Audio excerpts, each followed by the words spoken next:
छत और पालकों का धन्यवाद। मेरी आवाज नहीं निकल रही कि मैं क्या बोलूँ। पुष्पक भैया साथ में खड़े रहना। ये सबको पता है।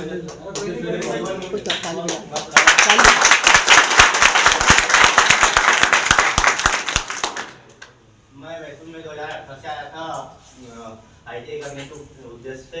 उसके बाद मुझे एयरफोर्स की भर्ती निकली थी 2019 में, जिसमें मैं छिंदवाड़ा गया था। तो मैंने मात्र 15 दिन तैयारी करी थी, जिसमें मेरा एयरफोर्स की रनिंग निकल गई थी। पूरा एग्जाम था, कुछ नॉलेज नहीं था पढ़ाई लिखाई के बारे में, तो मैं वहाँ पे एग्जाम मेरा निकला नहीं।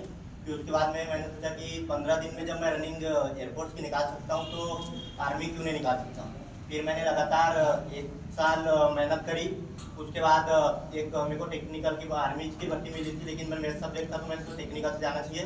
उस साल मेरा पैर में इंजर्ड हो गया था मैं, तो भर्ती भी नहीं निकल पाई।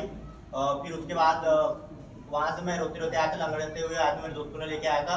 बहुत दुख हुआ था उस बार भी। फिर कोरोना काल लग गया, उसके बाद हॉस्टल वगैरह सब बंद हो गए, सब घर आ गए। फिर घर पे तैयारी करी मैंने 2 साल। उसके बाद कोरोना आता 2022 में। फिर अग्निवीर की भर्ती आई, फर्स्ट अग्निवीर थी, नवंबर में उसकी रनिंग थी। तो उसमें मैंने एक्सीलेंट 100 का फिजिकल मारा था, लेकिन मेरा दुर्भाग्यवश मैं उसमें भी मेडिकल क्वालिफाई नहीं कर पाया। उसके बाद और एग्ज़ाम दिए मैंने, लगभग 8 से 10 रनिंग पास करी थी, ICF, CRPF और BSF वगैरह की। फिर उसके बाद इसमें पहली बार नया रूल आया जिसमें 100 नंबर का फिजिकल और 100 नंबर का रिटन एग्जाम था। उसमें मैंने एग्जाम क्वालिफाई किया और उसमें भी मेरा नसीब साथ नहीं दिया। मेरा नाम 13% में आया, जिससे कोर्ट में अभी तक केस चल रहा है, जिसमें अभी नाम आया नहीं है। फिर फाइनली SSC की तैयारी चली रही थी, उसमें भी बहुत बार फेल हुआ।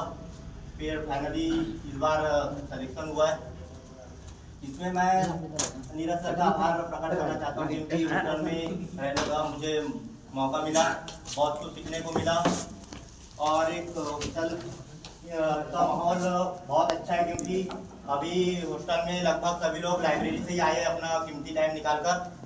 यानी कि चुपचाप ही 1-2 ही लोग रहते हैं, वो भी रहते हैं। तो यहाँ पर जैसे विजय भाई रहता है, वो इसलिए रहता है क्योंकि उसको लाइब्रेरी में पढ़ने में कंफर्टेबल नहीं रहता है। यहाँ पढ़ता है वो, विजय भाई UPSC की तैयारी कर रहे हैं।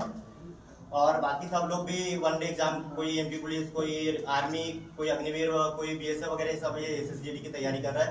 सभी लोग मन लगा के पढ़ाई कर रहे हैं।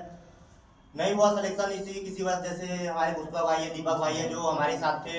हमारे 8 लोगों का एग्जाम हॉस्टल से निकला था, लेकिन दुर्भाग्यवश उनका उस टाइम समय अच्छा नहीं रहा, या उनके समय उनके फेवर में नहीं रहा, तो उनका एग्जाम नहीं निकला।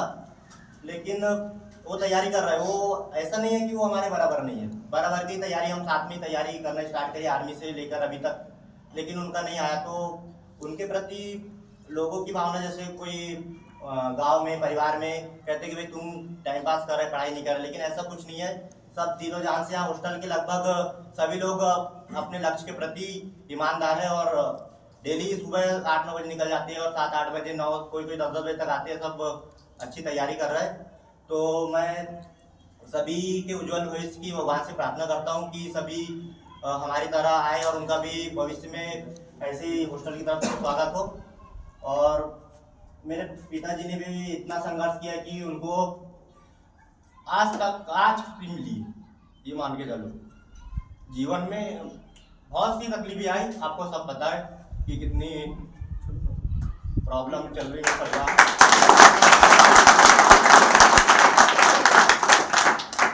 OBC छात्रावास की तरफ से सप्रेम भेंट हमारे मित्र है। और एक लास्ट बात, हमारे बड़े भैया राकेश ये जो आर्मी में है, इनका भी मार्गदर्शन समय समय पर मिलता रहा। इन्हें हमने हॉस्टल के बारे में बताया था, जिसके जरिए से मैं हॉस्टल में प्रवेश किया। तो उनका भी तालियों से स्वागत है।